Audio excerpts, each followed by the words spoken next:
good evening and welcome. My name is Linda Rothstein. I have the wonderful privilege of being the chair of the Law Foundation of Ontario Board of Trustees. And this is our favorite event of the year.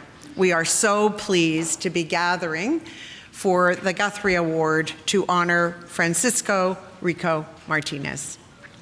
Let's begin by recognizing that we are gathering on the traditional territory of many nations, including the Mississaugas of the Credit, the Anishinaabeg, the Chippewa, the Haudenosaunee, and the Wendat peoples, and that this land is now home to many diverse First Nations, Inuit, and Métis peoples.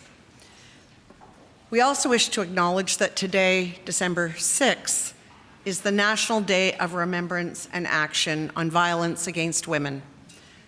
This day commemorates the Montreal Massacre. 34 years ago, 14 women were killed solely because they were women. Holding this event today feels poignant. The FCJ Refugee Center started in 1991 as 2 bedrooms to provide safe shelter to refugee women and their children. And working against gender-based violence remains a priority for FCJ today. Reflecting on that, and for so many reasons, as we'll hear, we feel extraordinarily grateful that we can gather together this evening freely, safely, to honor Francisco. One thing about the Law Foundation: we are very pleased to be hosting this event. It was established by the Law Society Act in 1974. Next month, we turn 50 years old. It's a big milestone. An even bigger milestone, I love this stat, the foundation has contributed over $1 billion to Legal Aid Ontario and to grants and class actions in the public interest. And I promise you, our days of advancing access to justice have not slowed down. So the Guthrie Award. It's the Foundation's signature award to recognize access to justice champions.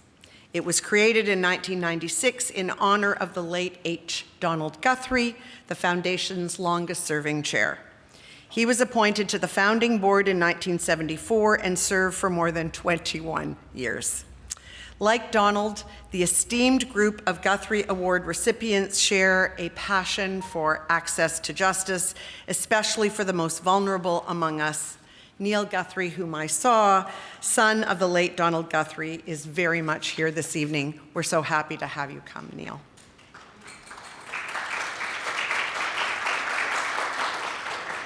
I'd also like to take a moment to acknowledge a few other guests. We only have time to acknowledge a few. Please forgive me for those I don't mention. First and foremost, a special welcome to Francisco's family, his spouse, Loli, and his children, Manuel, Anna, and Giovanni.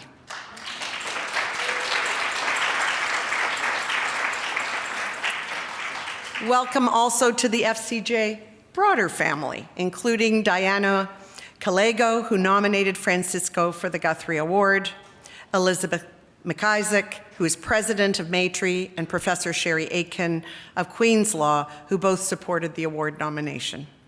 David Field, the CEO, and Eileen Page, the Vice President of Strategy and Public Affairs from Legal Aid Ontario, Treasurer Jacqueline Horvat from the Law Society of Ontario, my fellow board members Stephen Teal and Gerald Chan, and to the many foundation grantees and partners, we're so pleased to see you. Thank you all for coming.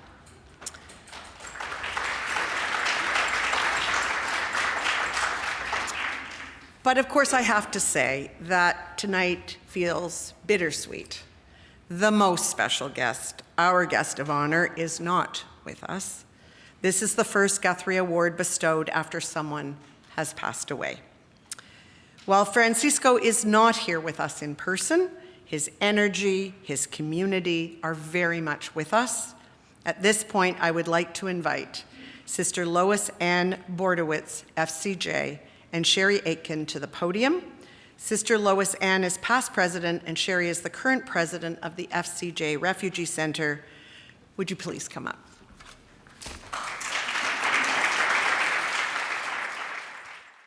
Good evening, everyone. We're sharing our 5 minutes. I knew Francisco as a colleague, fellow activist, and friend for almost 30 years. First, in my capacity as a newly minted clinic lawyer in South Etobicoke, when Francisco and I worked in South Etobicoke together, he with a local community organization on the very same floor as I was working in our shared office building. And then as co-facilitators of the innovative workshop series, Refugee Help in Refugee Hands, that Francisco developed from the ground up. We were also office mates a few years later in the Refugee Law Office here in Toronto and worked together on countless projects with the Canadian Council for Refugees.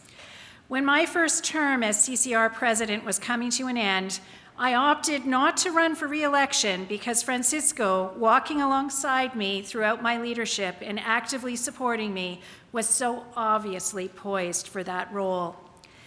Through both his long tenure as co-director of the FCJ Refugee Center, as president of the CCR, and his extensive pro bono contributions as a volunteer and activist, Francisco truly embodied the values of the Guthrie Award, the values that the award aims to recognize.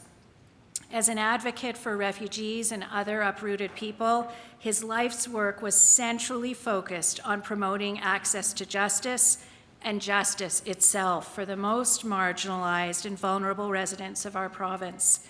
His life and career embodied a deep and abiding commitment to service and making the world a better, more just place for everyone.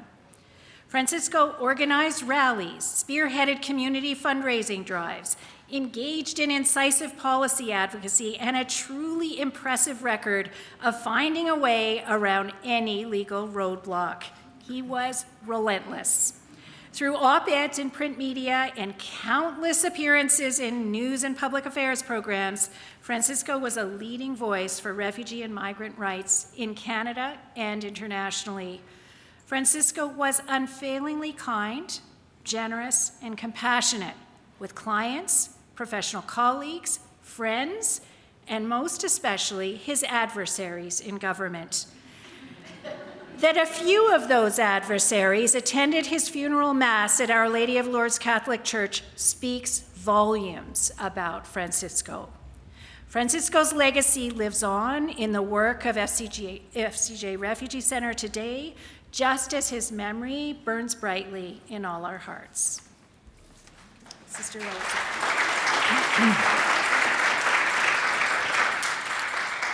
It's very hard to capture the essence of a person of such charisma as Francisco.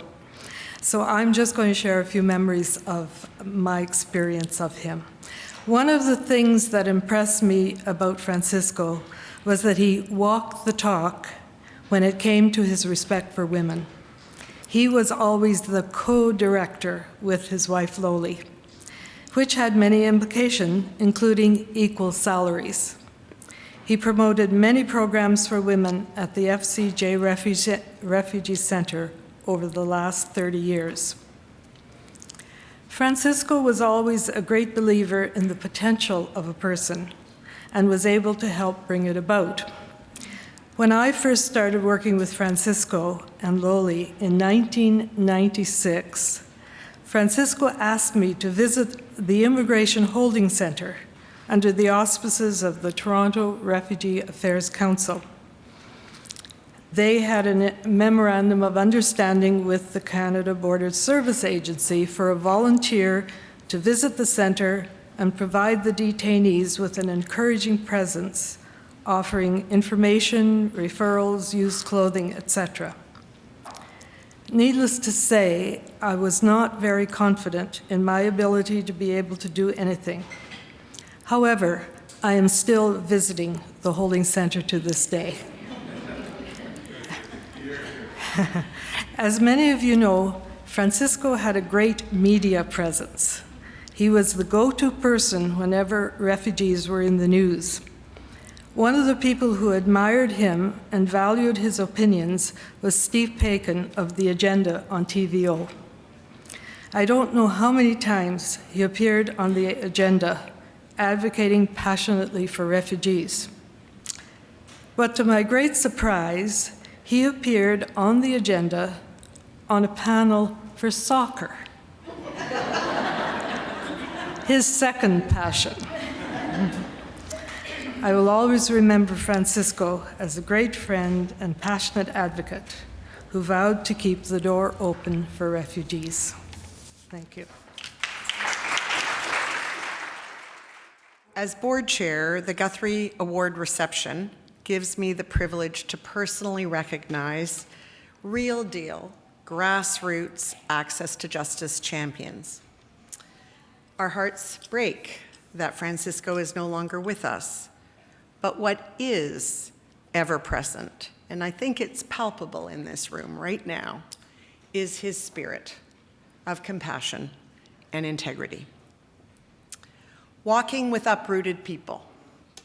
That's FCJ's mantra. It's gentle, but it's powerful, like Francisco. Francisco's commitment to walk with uprooted people fueled his life, his work, his heart. He was from El Salvador, as I'm sure most of you know. He worked as a lawyer, as we've heard, refugee advisor, human rights investigator, teacher, and writer in his home country. Francisco's human rights work made him a target during the 1980 Civil War. He was kidnapped, he endured torture. He faced death threats, the final one coming much too close to home when military came to his house and through his young children threatened that if Francisco didn't stop his advocacy, he and his family would be killed. The family fled that night. They arrived in Toronto in January 1990. The man who supported displaced people was now himself uprooted. Fortunately, the uprooted can regenerate when planted anew. Francisco and his family were helped by the Jesuit Refugee Center and the Sisters Faithful Companions of Jesus. Francisco and Lolly first became volunteers then. About a year later, they were entrusted with the house and project that would become the FCJ Refugee Center.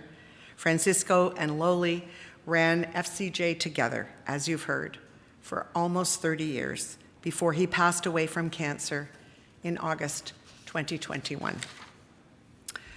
We at the Foundation are fortunate to have known Francisco. We especially note that our longtime grants manager, Alita De Lorenzi, who is here tonight, was always charmed, she will tell you, by his tenacious yet good-humored approach.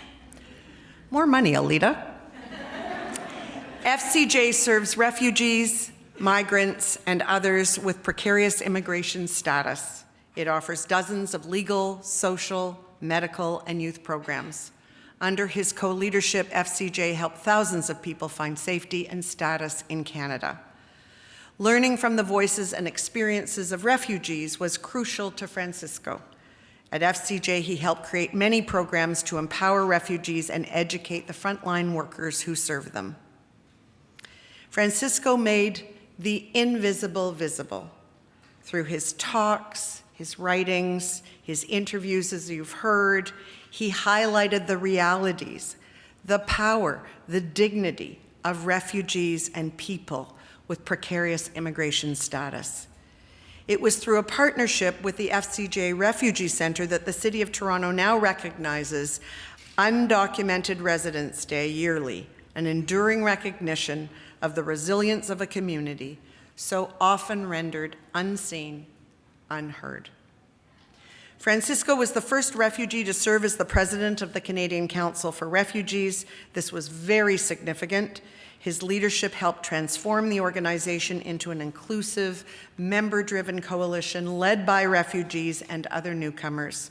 He was also instrumental in getting the participation of refugees at local, national, and international consultation tables. Francisco's own voice was important, and it was distinct in immigration reform efforts. He spoke passionately, persuasively to all who would listen, including Steve Paikin, and even to the few who would rather not, as we've also heard, those politicians who were not as easy to persuade. He always centered his humanity and our humanity, the humanity of refugees and the humanity of the people with the power to make change.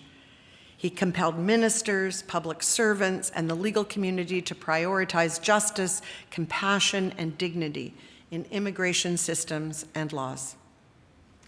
It's not possible, of course, to cover Francisco's 30 years of service and activism in Canada in my 5 minutes, but what I can say is that Francisco remains a beloved and respected hero of refugees.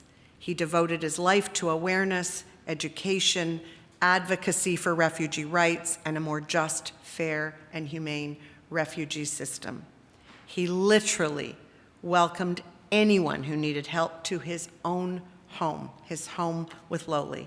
He co-led FCJ to be the safe space for refugees, to be the door that is always open. Francisco's legacy of access to justice is so deeply and solidly rooted here. His life's mission endures. On behalf of the Law Foundation of Ontario, it is my sincere pleasure to name Francisco Rico Martinez as the 2023 Guthrie Award recipient. We're so very fortunate, and it's very fitting that Francisco's partner in life and work will accept the award. Will you please welcome Loli Rico, as well as her daughter Anna Rico, to join me at the podium.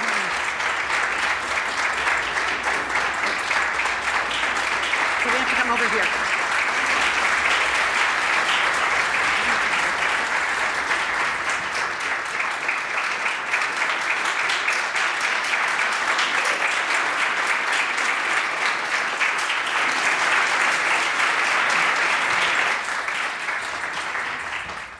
Okay, we wrote a speech because I need to write the speech. You know me, many of you, that I love to talk, but also this is a very special moment. It's very weird to receive the award for someone that you love and is not with you. All the awards we have been receiving together, and it's really, it's a special day. And I'm going to start, and I have my soprano, and Giovanni and Matteo is here, my grandson and my son, and I will start with the words, even though I will start crying, okay?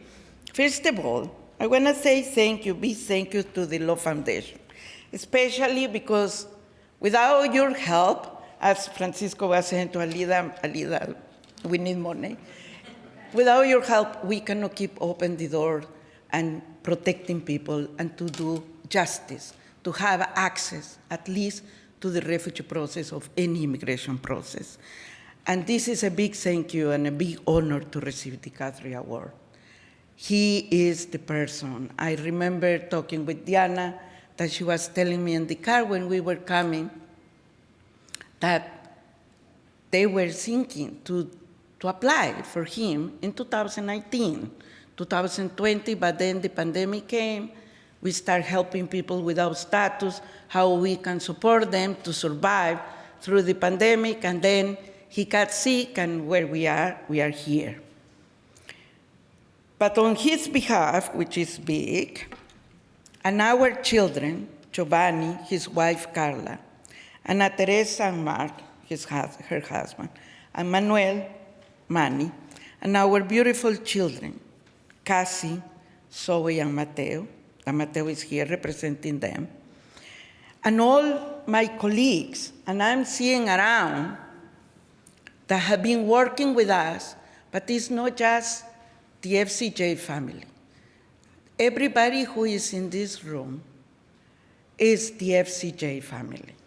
And it's the FCJ because each one of you have been given commitment, and you have been given a lot to continue what is the legacy that is to protect and make justice.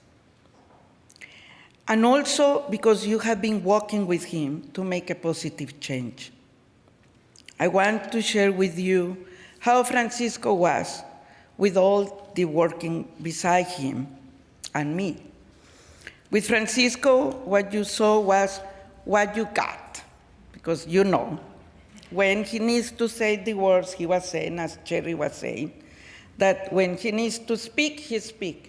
But I felt very surprised when CBSA came to his funeral, and they were the first one coming to say the condolences. And they were really, every time that there is a meeting with them, they always remember him. He made an impact. Also, he was the kind person who really walked the talk. He believed that each person not only deserves a dignified life, but every person can give a contribution to society. For some of my colleagues, he became a mentor, a confidant, a friend, and a teacher. Also, he was a person that always was pushing to the maximum, and the FCJ crowd knows that we need to put a break sometimes to him. He believed that we could do more than an extra mile. At the same time, he was a community builder. He believed we can do the work without being in solidarity and building community with a human rights lens. We remember that every morning we have a tradition, and we continue with that tradition of our coffee time. He will come to the kitchen after walking Chewy, our dog, bring bread for the office, and we will all sit together around the table, the kitchen table, and talk about life, as he will say. What better way to honor Francisco than to share with you the last letter that he wrote? He was invited to join the board of the Department of Imaginary Affairs Canada, and we were looking for the letter. And in this letter, he shares his vision for a just world where we can all fulfill our dreams and live in dignity. And Francisco wrote, I had dedicated my whole life in Canada to influence the creation of policies, programs, and services for the integration of new Canadians, reinventing home and the desire of belonging under the concept of diverse persons, one community. I want to share my passion for what I do. My life's work is for the rights and protection of refugees and precarious migrants in Canada, or wherever they are. I still define myself as a refugee from El Salvador, with native blood from my grandparents, who had embraced every identity, every origin since I remember. Third, I want to be part of a journey that is imagining and reimagining society from the perspective of the unprivileged. I want to be part of an elaborated and refreshing critical analysis of power and privilege. I will say that I want to help build networks that reimagine, as you said, what is possible, as well as I always have been ready to stand for the right of our collective soul, never afraid of making hard questions or to implement challenging solutions. Regarding how I imagine Canada in 5 decades, well, that was a long, you made me seek into my memories, and I found a paragraph that I wrote around 3 decades when we were coming to Canada, almost upon arrival in Canada as a refugee from El Salvador. What I wrote is about my utopia in terms of the society that I want to live in. I was not referring specifically to Canada, but I think I was influenced by my new beginning in this country that I call home. I know it is too optimistic, but let me continue trying to make it possible, moving closer to the refugees' utopia one step at a time. I imagine Canada as a rainbow, made of all colors of humanity living together, where left and right will refer to the arms of a human being, and not to destructive ideologies, just on time, where breathing and drinking water is not risky, where nature will not be counting the years left for extinction. I see Canada as the place where a smiling and loved child will be the inspiration of our system, where every person's work will be its own, and what Mother Earth produces will be picked up by equal hands and shared free as common goods, where education and determinants of health will be the basis for the public budget, and resources for reinforcement won't be needed any longer. I see Canada as a place where the utopia will be found as a daily reality every evening, resting beside the sundown, where no one will be considered stubborn because this world wants to make it fair. The above is how I see Canada in 5 decades, even if now it is just an utopia. I'm just a dreamer that since the time of arrival, I keep looking for soulmates to make it possible. And that was Francisco, and it is Francisco with all of us. He's a dreamer, he was my dreamer. And we dream together, not just with my children, my grandchildren, but with all of us. And I want to give a space to Ana.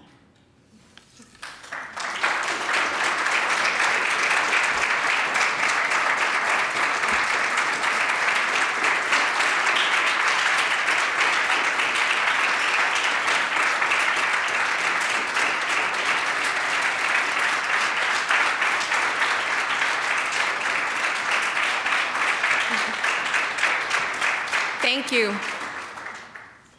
You don't need the steps. We leave you with a poem by Peter Scholler.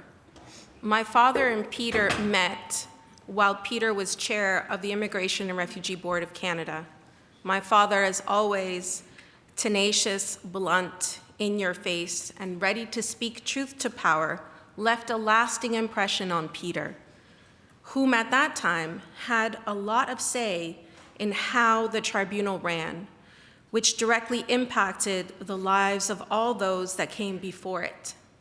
In a relationship that one would think confrontational was forged a friendship.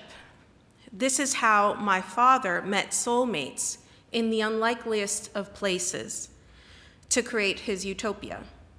As Peter said in his last letter to my mom, I am sure they are both sharing a beer together, looking down on us. Peter wrote, having no God to pray to, I pray for the hopes of Francisco, that all women and men are treated with dignity, that kindness rules over the rules of bureaucrats like myself, that justice speaks louder than the lies and blasphemies of dictators, that the songs of women soften the hearts of cruel men, that human beings are allowed to be human, that the laughter of children is accepted for the wisdom that it is. With Loli, Francisco escaped from the blood and iron of injustice, and never forgetting, spent his life fighting for the dream of justice for all. Having found protection, he sought and offered protection for all. Standing in the halls of legislatures and politicians, he spoke with blood and iron in his voice, with kindness and indomitable courage in his heart. He cursed no one, because what the fuck, man, is not a curse. He was a genius of a human being who took the stuff of life and made it magic. Francisco Rico, presente.